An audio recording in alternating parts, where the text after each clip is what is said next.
kasih buat segala kemurahan-Mu dalam hidup kami ya Tuhan. Sungguh kalau kami boleh ada sebagaimana kami ada semua karena kemurahan Tuhan. Amin. Karena itu ajar kepada kami untuk terus bersyukur Bapa. Apapun keadaan di hidup kami hari-hari ini, kami mau tetap bilang Tuhan baik bagi kami. Jangan biarkan ada perkataan yang buruk yang keluar dari mulut kami Tuhan. Kami hanya mau memperkatakan yang baik. Kami percaya hidup kami dalam rahmat Tuhan. Anugerah-Mu melimpah bagi setiap kami. Karena itu hari ini kami datang dengan sikap hati yang benar. Kalau Engkau dapati ada sesuatu yang tidak benar di hidup kami, sucikan dan kuduskan kami Bapa. Lihat hidup kami hari ini. Saudara, mari sucikan dan minta Tuhan kuduskan hidup kita hari ini. Kalau ada dosa apapun yang masih merintangi Engkau untuk masuk dalam hadirat Tuhan, entah itu kenajisan, percabulan, amarah, kepahitan, ketakutan, kekhawatiran, bilang Tuhan, kami mau buang itu semua di dalam nama Yesus. Kuduskan kami dengan darah-Mu Bapa, supaya kami layak dalam hadirat-Mu, supaya kami boleh menikmati semua yang baik dari Tuhan. Urapi hamba-Mu yang tidak ada apa-apanya Tuhan. Berbicara bagi setiap kami, sampaikan isi hati-Mu. Hanya di dalam Tuhan kami Yesus Kristus kami membuka hati dan telinga bagi firman-Mu. Yang percaya Tuhan di tengah kita, memberkati kita, katakan bersama amin. Amin. Amin. Silakan duduk Bapak Ibu yang terkasih. Shalom. Bagaimana kabarnya hari ini? Luar biasa, karena kita punya Tuhan yang luar biasa. Saya sih melihat mulutnya ngomong luar biasa ya, tapi mukanya menakutkan gitu. Tolong beri salam, beri senyum ke kanan kiri saudara, bilang aku bersuka cita hari ini. Iya, begitu ya saudara ya. Jadi wajahnya itu agak-agak luar biasa gitu ya. Karena saudara saya tanya bagaimana kabarnya, luar biasa. Iya. Tadi seperti yang disampaikan Pak Niko, tahun ini ya penanggalan Israel berganti memasuki tahun Ayin Peh. Sebutannya itu lebih enak Peh. Apa itu? Berbicara tentang mulut. Ya. Semua punya mulut di tempat ini? Setiap hari mulut saudara digunakan? Buat apa? Buat makan. Ya, itu sudah pasti. Yang kedua untuk apa? Berbicara, mengeluarkan perkataan. Saudara, tahun Peh ini adalah tahun mulut, di mana ya dengan kata lain ini adalah tahun di mana ucapanmu akan menjadi kenyataan. Katakan sama-sama, ucapanku menjadi kenyataan. Tahun ini adalah tahun ucapan kita menjadi kenyataan. Apa yang kita deklarasikan itu yang akan kita alami dalam hidup ini. Amin. Berarti kalau kita memperkatakan yang baik janji Tuhan, maka apa yang akan kita alami? Yang baik janji Tuhan. Tapi jika kita memperkatakan yang tidak baik, apa yang akan kita alami? Yang tidak baik. Percayakah saudara, 90% dari kehidupan kita itu dikendalikan oleh perkataan saudara. Amin. Barang siapa suka menggemakannya akan memakan buahnya, kata firman Tuhan. Hati-hati dengan lidahmu. Kenapa? Karena barang siapa menggemakannya akan memakan buahnya. Ini tahun Peh, tahun mulut, tahun penggenapan apa yang kita ucapkan. Percayalah saudara, semua yang kau ucapkan itu akan berbalik menjadi kenyataan di dalam hidupmu. Kenapa? Satu kali Yesus berkata kepada murid-muridnya, kalau engkau pergi dan mampir ke satu desa, lalu engkau masuk ke rumah penduduk yang ada di sana, Yesus bilang, ucapkanlah salam berkat. Kalau orang yang ada di dalam rumah itu layak menerima salam berkatmu, maka rumah itu dan penghuninya akan diberkati.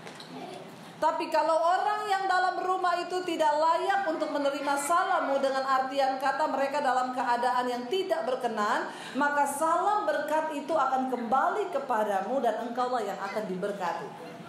Sebaliknya, kalau engkau mengucapkan kutuk atas orang lain, lalu orang itu dalam keadaan kudus dan tidak pantas untuk dikutuk, maka kutuk itu akan berbalik kepadamu. Makanya Bang Napi berpesan, waspadalah. waspada. Amin. Hati-hati dengan perkataan kita, saudara. Apa yang engkau katakan, kata firman Tuhan, itu yang akan aku lakukan. Apa yang menimpa hidupmu itu adalah hasil dari perkataan. Yuk kita baca sama-sama dulu di dalam Yosua pasal yang pertama. Yosua pasal 1 ayat 7, 8 sampai ayat yang ke-9. Yosua 1 ayat 7, 8 dan ayat yang ke-9. Ya, firman Tuhan berkata begini. Kita baca sama-sama saja 1, 2, 3. Hanya kuatkan dan teguhkanlah hatimu dengan sungguh-sungguh. Bertindaklah hati-hati sesuai dengan seluruh hukum yang telah diperintahkan kepadamu oleh hambaku Musa. Janganlah menyimpang ke kanan atau ke kiri, supaya engkau beruntung kemanapun engkau pergi. 8. Janganlah engkau lupa apa? Memperkatakan kitab Taurat ini, tetapi renungkanlah itu siang dan malam, supaya engkau bertindak hati-hati sesuai dengan segala yang tertulis di dalamnya. Sebab dengan demikian perjalananmu akan berhasil dan engkau akan sampai di situ saja. Saudara, ayat ini berkata kepada Yosua, kuatkan dan teguhkanlah hatimu. Tuhan berfirman kepada Yosua, ya, kuatkan dan teguhkanlah hatimu dengan sungguh-sungguh. Bertindaklah hati-hati sesuai semua hukum yang telah kau dengar dari hambaku Musa. Ya, janganlah menyimpang ke kanan atau ke kiri. Ayat 8 berkata, janganlah engkau lupa memperkatakan firman Tuhan. Dan bukan cuma jangan lupa memperkatakan firman, yang berikutnya sekarang dikatakan tetapi renungkanlah. Saudara, renungkanlah di sini diambil dari bahasa Ibrani dengan kata haga. Haga itu artinya apa? Bergumam, ngomong sendiri sama dirimu. Saya mau tanya di sini, saudara pernah nggak bicara sama diri saudara sendiri? Yang pernah angkat tangan. Yang tidak pernah periksa ke dokter. Haleluya, ya. Orang normal itu pastilah pernah, entah di toilet, entah di kamar mandi, entah di dapur. Pernah kan saudara berbicara dengan diri saudara sendiri? Ya, saya sering, saudara. Waktu saya lagi takut gitu ya, misalnya setan ngomong ini gini, saya dalam nama Yesus nggak percaya kepada janji Tuhan. Apa yang iblis katakan tidak akan terjadi. Aku harus percaya pada firman. Lalu saya nyanyi, hidupku menggenapi firman-Mu. Apa yang saya dengar di hati, saya perkatakan lewat mulut.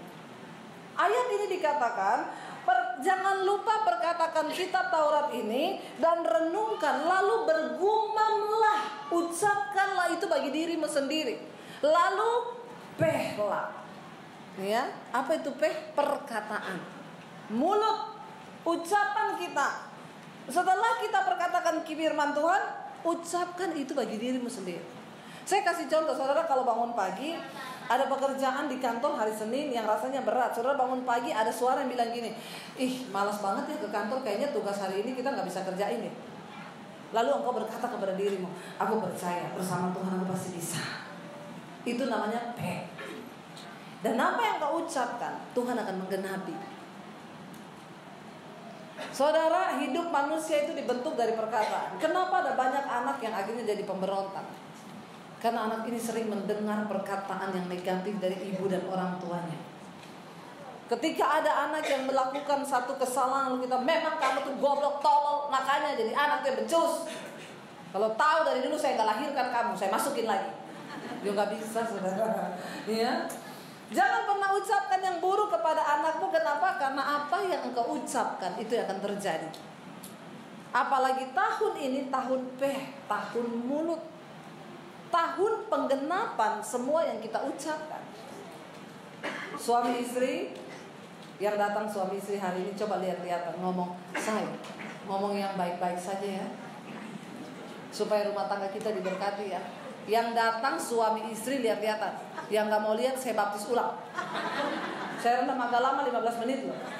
Nanti engkau buka mata langsung di rumah Bapa di surga. Ya, masa suami istri suruh lihat-lihatan gak mau? Ya, bagaimana ceritanya itu ya? Mari kita mulai memperkatakan yang baik ya.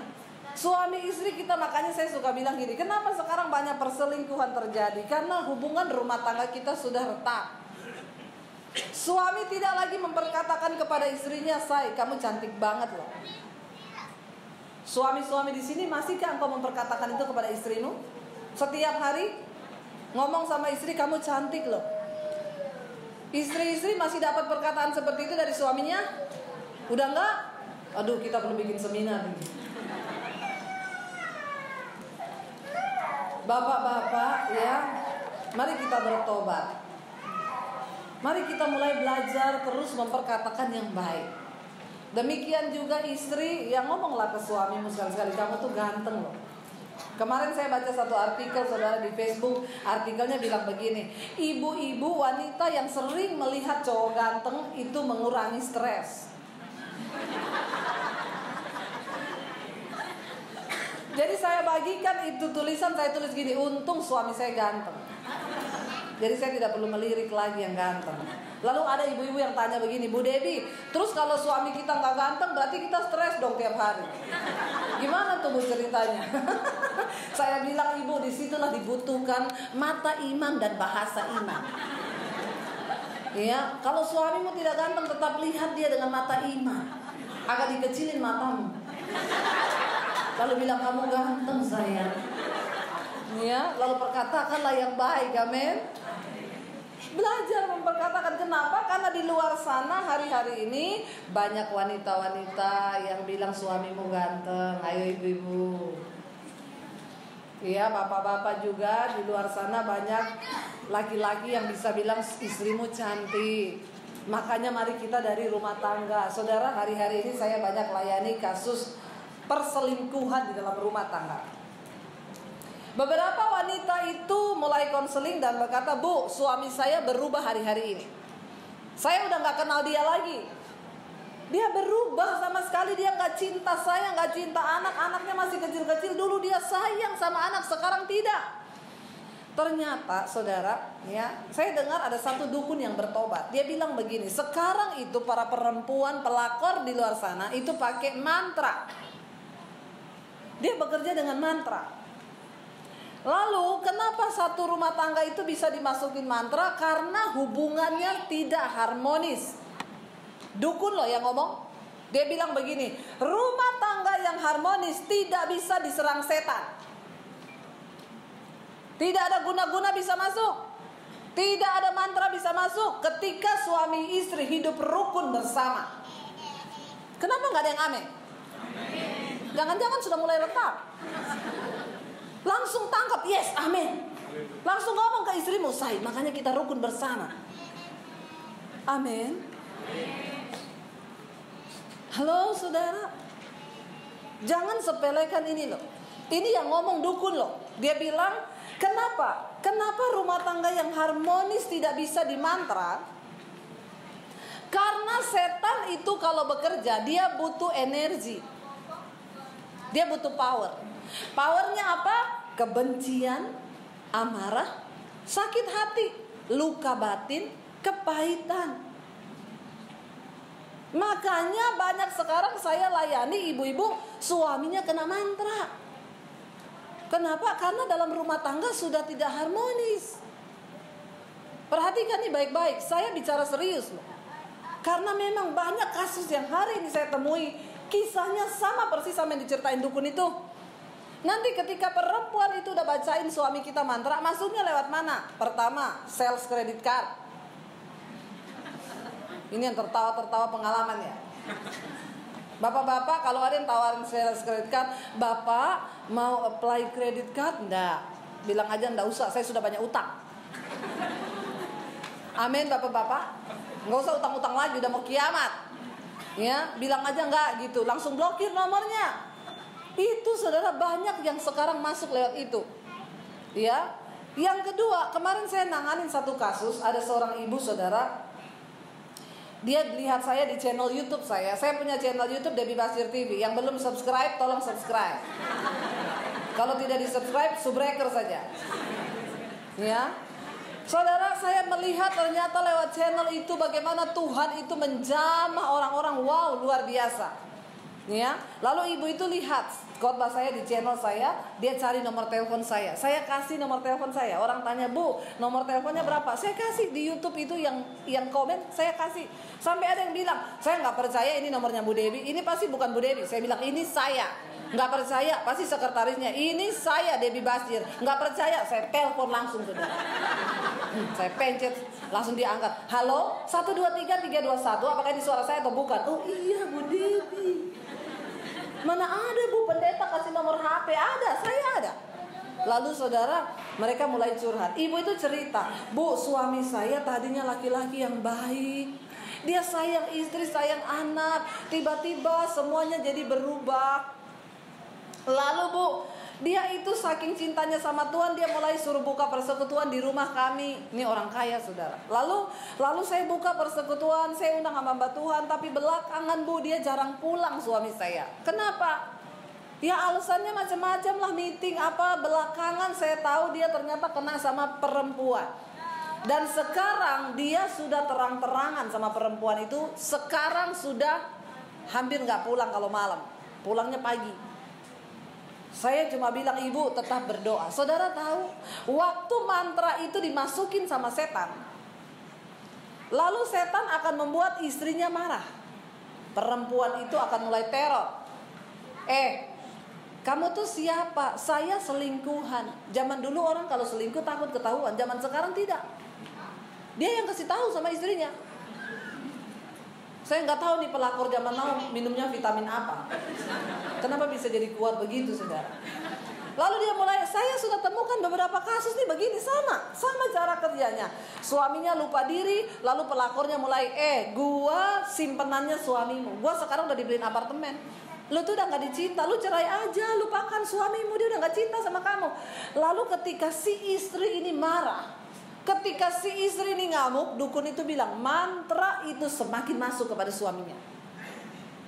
Tapi kalau istrinya berdoa buat suaminya, maka dia mengasihi suaminya, mantra itu akan hilang. Perlahan akan hilang. Dukunnya bilang mantra itu bertahan 7 tahun.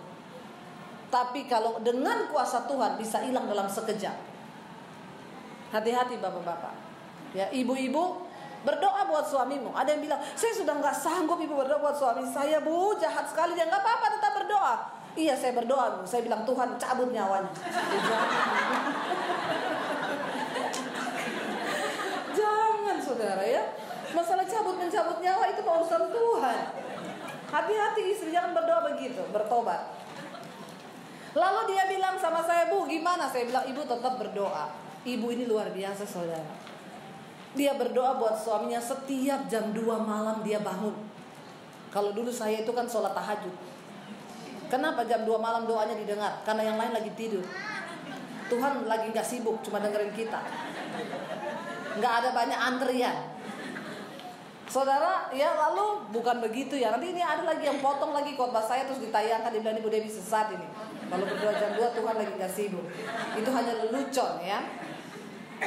Lalu saudara, dia berdoa setiap jam 2 malam, dia perangi, dia tengking semua roh-roh yang mengikat suaminya. Dia bilang, Tuhan, aku mengasihi suamiku, Tuhan, dalam nama Yesus, jamah selamatkan dia. Mantranya di sana mulai berkurang. Dukunnya lapor sama si pelakor, ini apa yang terjadi? Kenapa mantra mulai tidak mempan? Ya, ada penangkalnya.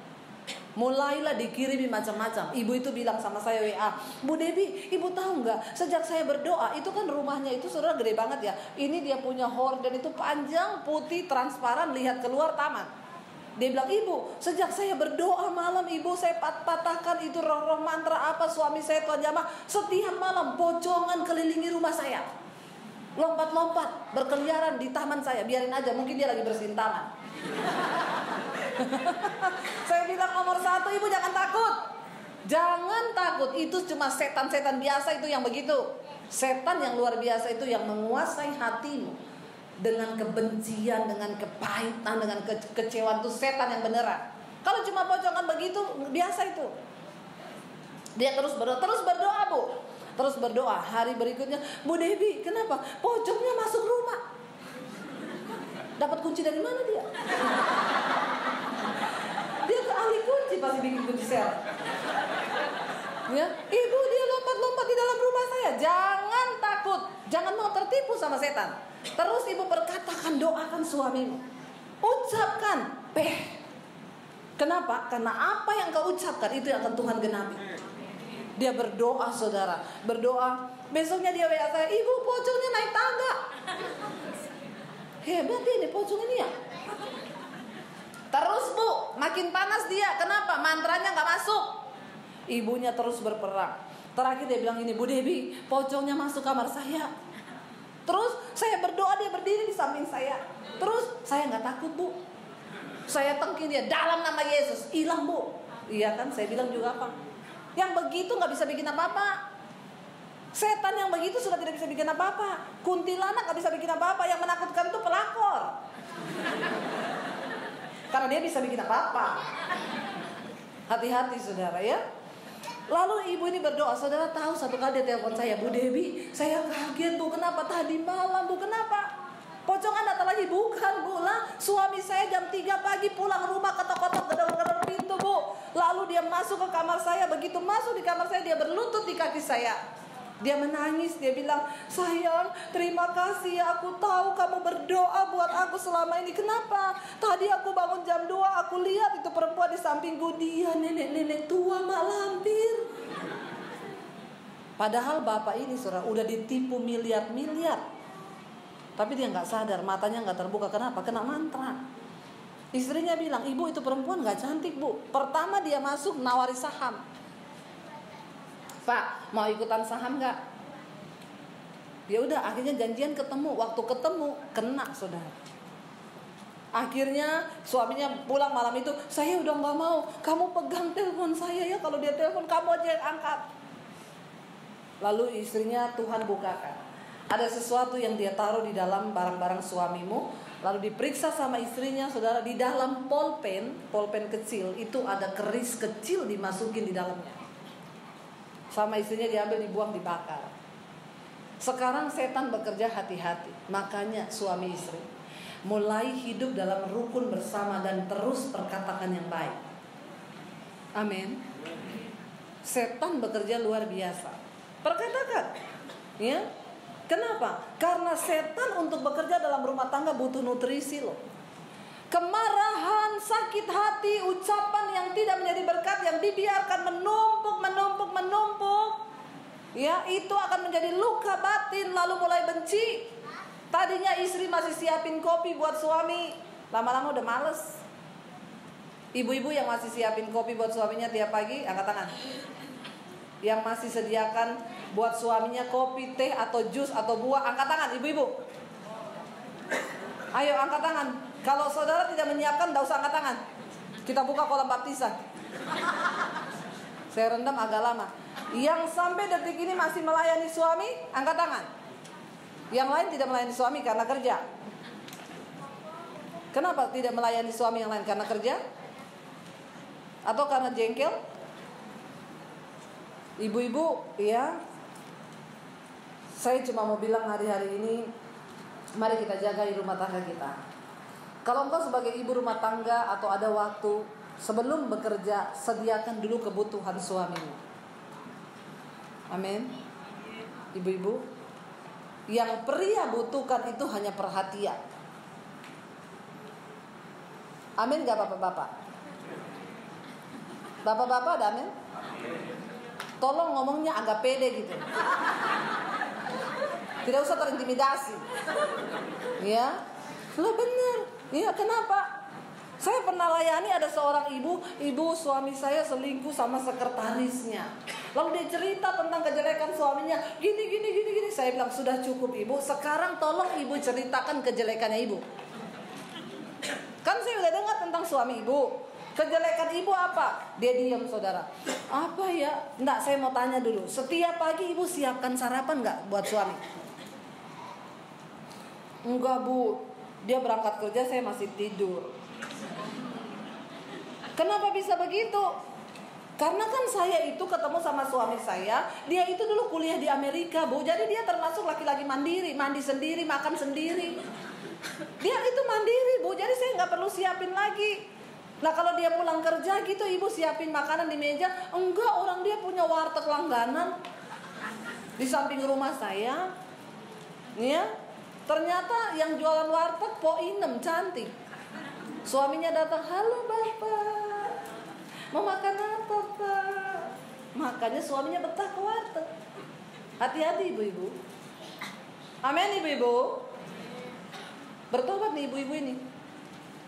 Lalu saudara dia cerita, oh jadi setiap kali bapak berangkat kantor, ibu belum bangun. Iya bu, kan udah dari dulu seperti itu. Suaminya dari mulai mereka ngontrak rumah, sampai mulai suaminya kerja, sampai suaminya jadi direktur di sebuah perusahaan.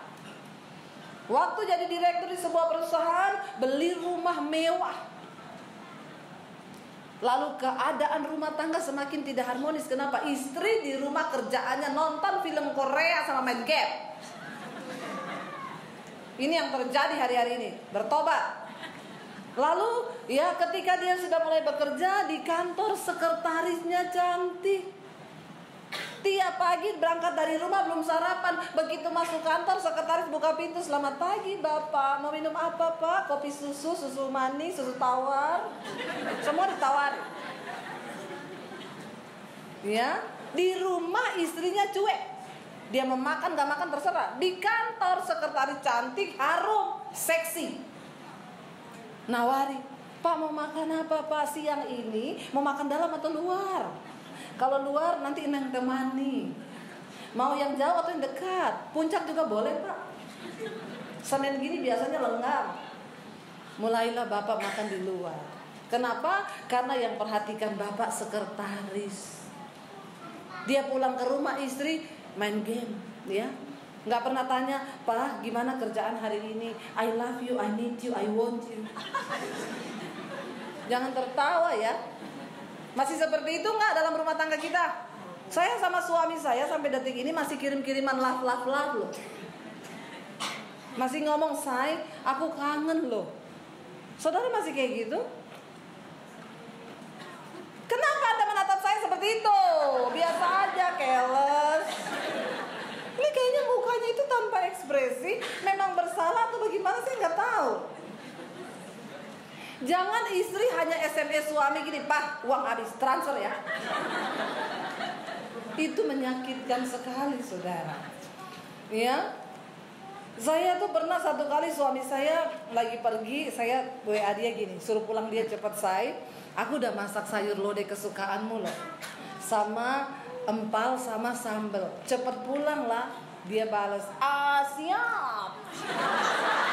Sambil kirim lah gitu, ya. Saya tunggu, saya udah lapar tapi kepengen makan bareng. Jadi saya WA dia, masih lama atau udah deket? Dia bilang udah masuk komplek. Oh iya, saya udah lapar tapi saya tunggu kamu biar mesra kita makan berdua. Tapi kalau suamimu masih di Semarang gak usah ditunggu. Mati. Jangan terlalu alay lebay. Karena dia udah masuk kompleks ya saya tunggu. Saya udah nunggu di meja makan dengan piring yang terbuka, dengan sendok, dengan sayur. Dan saya menunggu dia memuji masakan saya yang enak. Saya tunggu, saya dengar mobil datang. Yes, datang dia. Yes, berdebar hatiku. Masih kayak pacaran kita, beneran. Saya tunggu dia masuk, saudara. Pintu pagar bunyi, oh dia udah masuk. Pintu rumah bunyi. Begitu pintu rumah bunyi, saya dengar, saudara. Dia menyapa dogi saya. Dan lama sekali saya tunggu dia. Halo dogi, ada apa kabar? Mainan sama dogi sampai gulung-gulung di lantai. Dan saya menunggu dia di meja makan dengan gondoknya, saudara. Kenapa? Saya udah lapar banget. Dia mainan sama dogi, gondok gak? Saya nungguin dia gulung-gulung. Dogi. Dia liatin saya. Lapar tahu, dari tadi juga saya nungguin malah mainan sama anjing loh. Dia bilang, soalnya dia lucu banget. Emang saya kurang lucu? Ya. Tapi kalau saya mau marah-marah sama dia gara-gara itu dogi, kan saya sama gilanya kan. Masa dogi lebih waras dari saya? Satu kali ada ibu-ibu yang konseling sama saya, Bu Debbie, kenapa? Saya mau racunin anjing suami saya. Kenapa diracunin? Astagfirullah, jahat sekali kau, Bu. Jadi gini, Bu, saya tuh benci sama suami saya. Dia tiap kali pulang kerja, saya udah nungguin dia di dalam, dia masuk rumah langsung ke kandang dogi, Bu. Dia mainan setengah jam sama itu dogi. Dia gak peduli saya dalam rumah. Saya bilang, Ibu, saya kasih tips gitu supaya suami mau berubah. Bagaimana? Jangan diracun doginya. Terus ibu belajar dari dogi. Loh iya kan?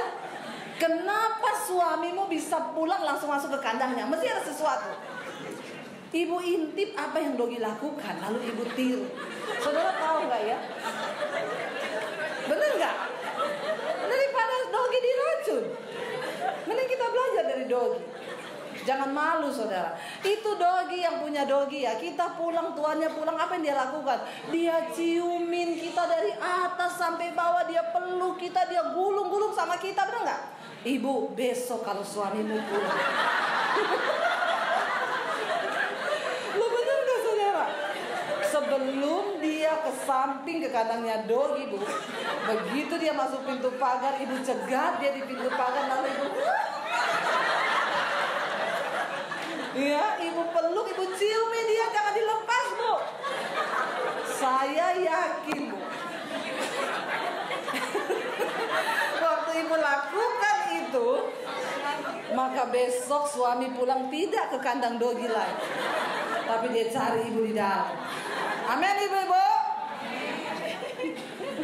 Maka jadilah seperti ya. Jangan sampai dogi lebih waras dari kita. Saya bilang, ibu mau racunin doginya suami, apa untungnya lagi itu dogi tidak bersalah. Ibu yang harus berpikir, kenapa bisa dogi mencuri perhatian suamimu? Benar nggak, saudara? Jangan sampai hubungan rumah tangga kita tidak harmonis. Kenapa? Karena setan sedang bekerja dengan luar biasa. Apa yang engkau ucapkan di dalam rumah tanggamu, jangan bilang, Bu, sudah gak bisa dipulihkan, kita memang sudah tidak cocok. Bilang, kita cocok. Setiap hari suami istri gandengan tangan. Coba engkau bangun lagi sesuatu yang sesuai kehendak Tuhan. Kalaupun engkau sudah mulai kacau, berantem, gandeng tangan, say, kita berdoa, yuk, say. Kalau dulu kita saling mencintai, kenapa sekarang enggak? Kita pasti bisa bersama Tuhan. Jangan ikuti kedaginganmu. Saudara pikir setelah saudara selingkuh dengan perempuan lain, ada bapak-bapak yang ngomong sama saya, Bu, saya sekarang selingkuh, tapi selingkuhan saya ini manis, Bu, perkataannya lembut, tidak seperti istri saya. Saya bilang, itu masih bulan promosi. Itu iklan, Pak. Ntar kalau udah masa promosinya habis, lebih galak dari istrimu. Tidak ada yang lebih membahagiakan engkau di luar sana. Apa yang sudah ada, perbaikilah itu. Dengan cara apa? Mulai memperkatakan yang baik. Amin. Tidak ada yang mustahil, saudara. Satu kali ada seorang anak muda yang menghubungi saya dari YouTube saya. Dia bilang gini, Bu, saya nonton khotbah ibu di channel ibu. Tadinya saya tidak tertarik, tapi saya penasaran karena khotbah ibu muncul terus di layar saya. Akhirnya saya klik. Lalu saya mulai mendengarkan khotbah-khotbah ibu. Ingat, saudara, firman Tuhan itu adalah perkataan yang baik yang kita ucapkan, dan itu akan digenapi ketika kita percaya. Dia bilang, saya mendengar apa yang ibu khotbahkan, terutama satu khotbah yang ibu tulis di situ dengan judul Akibat Dosa Tersembunyi. Tuhan suruh saya khotbah tentang itu, lalu saya share di channel YouTube saya. Itu ditonton hampir 100.000. Dan ketika saya tayangkan itu, saudara, saya menerima konseling yang luar biasa. Heboh-heboh konselingnya. Saya itu sampai terkaget-kaget. Ya ampun, ini orang Kristen, ini astagfirullah, subhanallah. Ngeri dosa-dosanya. Lalu dia mengaku, Ibu, setelah saya dengar khotbah ibu, setiap pagi dan malam saya dengar 2 kali. Lalu saya mulai ke toko buku, saya beli Alkitab. Saya mulai membaca firman Tuhan. Saya pengen kenal siapa Yesus yang kata ibu itu juru selamat. Lalu akhirnya saya mulai membaca, dan saya bingung, ibu, sekarang setiap malam ada suara yang datang di kuping saya yang ngomong begini, bertobatlah dan tinggalkan dosamu. Lalu dia tanya sama saya, Ibu, itu suaranya siapa? Itu suara Tuhan. Kalau ada suara yang suruh kamu bertobat, tinggalkan dosa, pastikan itu suara Tuhan. Tapi kalau ada suara yang suruh kamu ke diskotik, jangan sampai gini, aduh saya bete, tiba-tiba ada suara, pergilah ke diskotik, melangkahlah ke sana dan cari penghiburan. Lalu kita bilang terima kasih Tuhan, karena Kau sudah meneguhkan niat saya. Itu suara setan. Jangan saudara bolak-balik, ya. Ada saudara lagi kepahitan sama saudara ipar, lalu ada suara yang ngomong gini, walaupun iparmu menjengkelkan, tapi engkau harus berdamai dengan dia. Lalu saudara tengking, dalam nama Yesus, ini setan ngapain sih suruh saya berdamai? Itu suara Tuhan yang menyuruh engkau taat kepada firman. Itu suara Tuhan, jangan kebalik. Lalu dia bilang gini, Bu, oh berarti itu suara Tuhan ya? Iya. Kenapa kamu lagi ada dosa apa? Iya, saya dengerin khotbah ibu yang tentang dosa tersembunyi. Saya mau pengakuan dosa ibu. Kenapa? Kamu terikat dengan dosa apa? Saya seorang homoseksual. Bu, apakah memang Tuhan melarang homoseksual itu dosa? Iya. Homoseksual, lesbi itu dosa. Kenapa dosa? Karena itu melanggar kodrat ilahi. Tuhan menciptakan laki-laki dengan perempuan, jantan dengan betina. Saya bilang sama dia, kamu pernah lihat gak kucing jantan kawin sama kucing jantan? Nggak pernah, Bu. Nah, kalau binatang saja yang tidak punya akal budi bisa mengerti bahwa dia ditakdirkan dengan betina jantan, kenapa manusia yang punya akal budi nggak bisa mikir kalau laki-laki harus sama perempuan? Oh, jadi itu dosa ya, Bu? Iya. Tapi Bu, pertanyaan saya berikutnya, Bu. Iya, bisa nggak homoseksual disembuhkan? Saya bilang bersama Tuhan tidak ada yang mustahil. Semua bisa. Tapi semua orang bilang kita nggak bisa disembuhkan karena ini sudah takdir Tuhan. Itu bukan takdir Tuhan. Karena semua anugerah yang baik datangnya dari atas, dari Bapa segala kebaikan. Setan itu yang memutarbalikkan. Bu, berarti bisa sembuh? Bisa. Syaratnya apa? Kamu mau disembuhkan.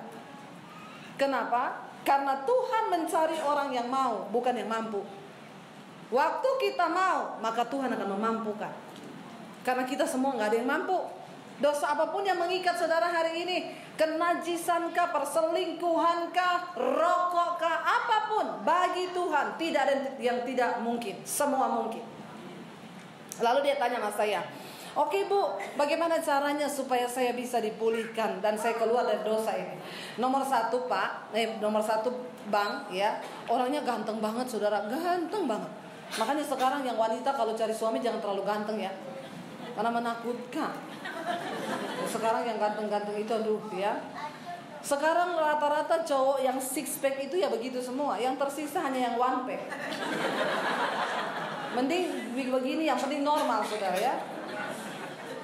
Lalu saudara dia tanya, ibu saya harus bagaimana? Nomor satu, mulai berdoa hari ini dan kamu ucapkan. Ucapkan. Apa? Roh homo, roh banci dalam diriku, aku tolak keluar di dalam nama Yesus. Perkatakan tiap hari.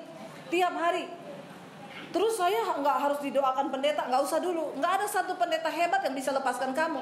Yang bisa itu cuma Tuhan dengan dirimu. Waktu kamu mau, Tuhan akan mampukan. Lalu dia mulai praktekkan saudara. Tiap hari bangun pagi dalam nama Yesus. Roh homo keluar, roh banci keluar. Saudara yang punya banyak keterikatan hari ini, apapun itu, yang punya roh terikat dengan rokok, perkatakan. Yang terikat dengan amarah, perkatakan. Yang terikat dengan apapun, perkatakan. Lalu saudara, sebulan kemudian dia telepon saya. Dia bilang, Bu, saya sudah praktekkan. Apa hasilnya? Benar Bu, setelah sebulan saya menengking roh itu, saya suruh keluar dari diri saya. Sekarang saya jijik dengan dosa homoseksual. Saya jijik Bu, saya udah putusin pacar saya yang adalah cowok itu. Dan bukan cuma itu Bu, saya keluar dari komunitas kami, komunitas homo. Keluar saudara. Ya sekarang banyak ya mereka bikin komunitas yang begitu-begitu. Ingat dulu yang ketangkap di Sunter sama yang di Pik, cowok-cowok ganteng, udah punya istri semua, istrinya cantik-cantik. Ditanya sama polisi, udah punya istri cantik, kenapa masih main laki-laki? Karena istri kami selalu berpesan, jangan main perempuan.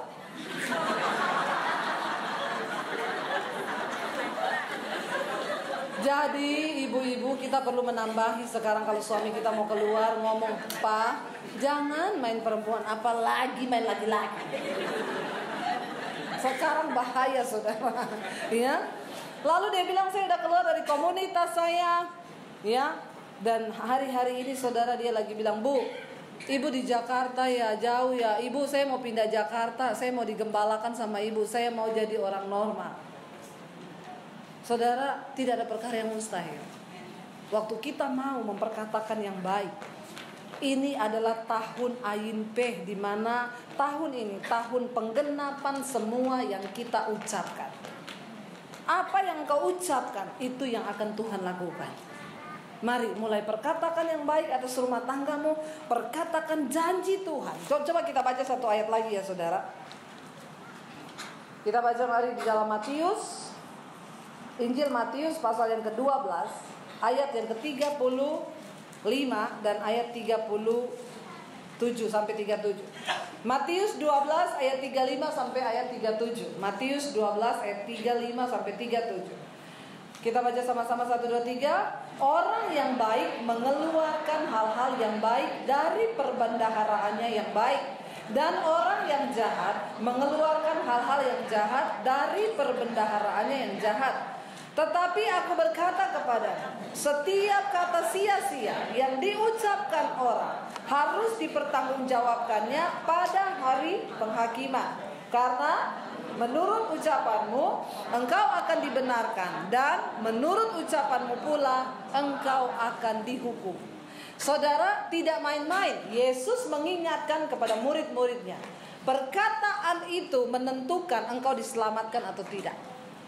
Perkataanmu akan menentukan engkau dihukum atau tidak. Jadi hari ini mari kita tanamkan benar-benar, Tuhan kami mau di tahun mulut ini, kami mau memperbaiki ucapan kami. Ketika saudara mulai memperkatakan yang baik atas rumah tanggamu, atas suamimu, atas istrimu, atas anakmu, maka tidak lama, dalam waktu sebulan saja engkau akan melihat semua yang baik akan terjadi kepadamu.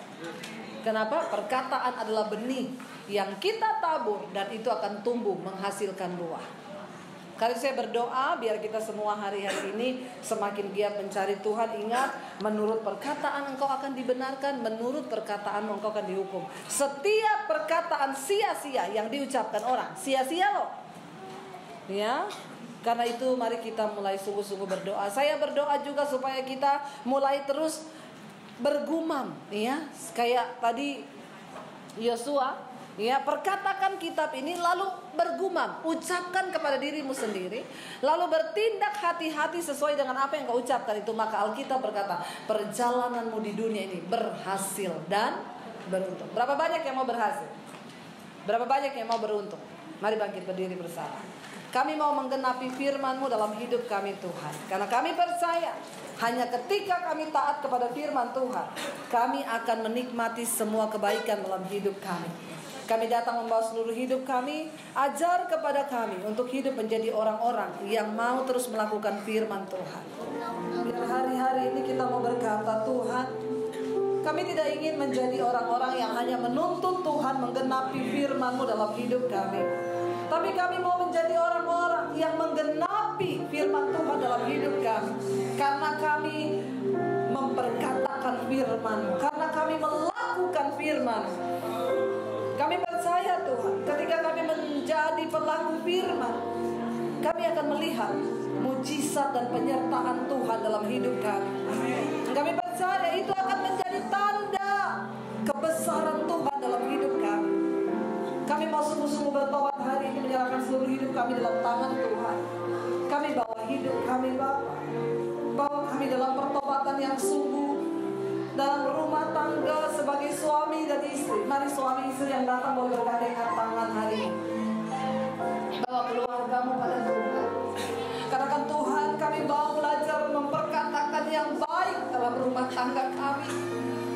Bahkan semua kata-kata sia-sia yang pernah kami ucapkan atas rumah tangga kami, hari ini kami cabut dalam nama Yesus. Semua perkataan buruk yang pernah kami lepas buat anak-anak kami cabut di dalam nama Yesus. Biar ada berkat-Mu yang mengalir dalam ucapan kami, dalam rumah tangga kami. Bahkan hari ini kami juga memperkatakan Tuhan, janji-Mu atas usaha pekerjaan kami. Kami percaya orang yang hidup takut akan Tuhan diberkati oleh Tuhan.